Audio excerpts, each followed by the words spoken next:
Untuk melakukan pengeluaran atau pemindahan simpanan di tabung haji ke akaun bank menggunakan apps TH Jari. Pertama, anda perlu log masuk ke apps TH Jari Tabung Haji. Selepas berjaya log masuk, tekan butang menu pada bahagian atas belah kiri di apps. Pilih bahagian pindahan untuk melakukan pindahan ke akaun bank anda. Pilih permohonan pindahan e-telegrafik.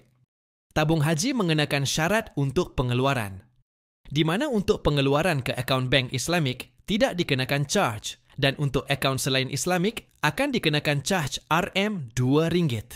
Akaun bank yang diguna untuk pemindahan pula wajib merupakan akaun bank pemilik akaun tabung haji. Jika menggunakan akaun individu lain, transaksi pemindahan akan dibatalkan oleh pihak tabung haji.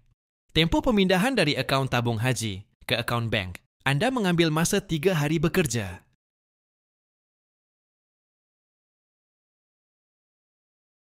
Jumlah pengeluaran yang boleh dipindahkan adalah serendah RM5 hingga RM10,000 sehari.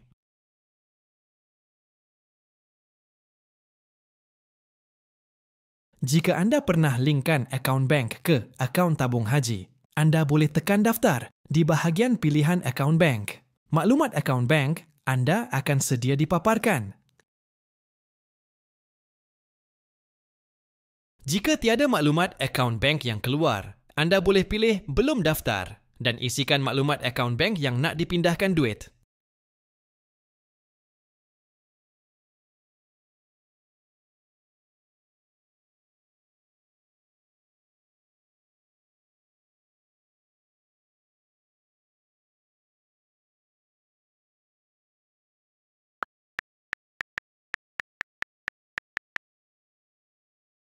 Selepas selesai isi maklumat akaun bank, anda boleh masukkan berapa nilai duit yang hendak dipindahkan.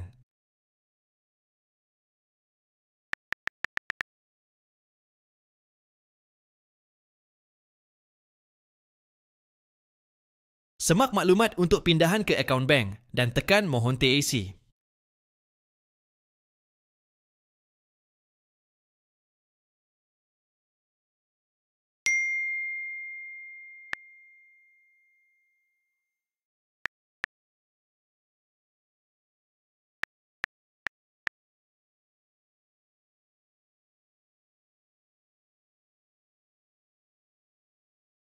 Proses pemindahan sudah selesai dan anda hanya perlu tunggu 3 hari bekerja untuk duit simpanan tabung haji dipindahkan ke akaun bank anda.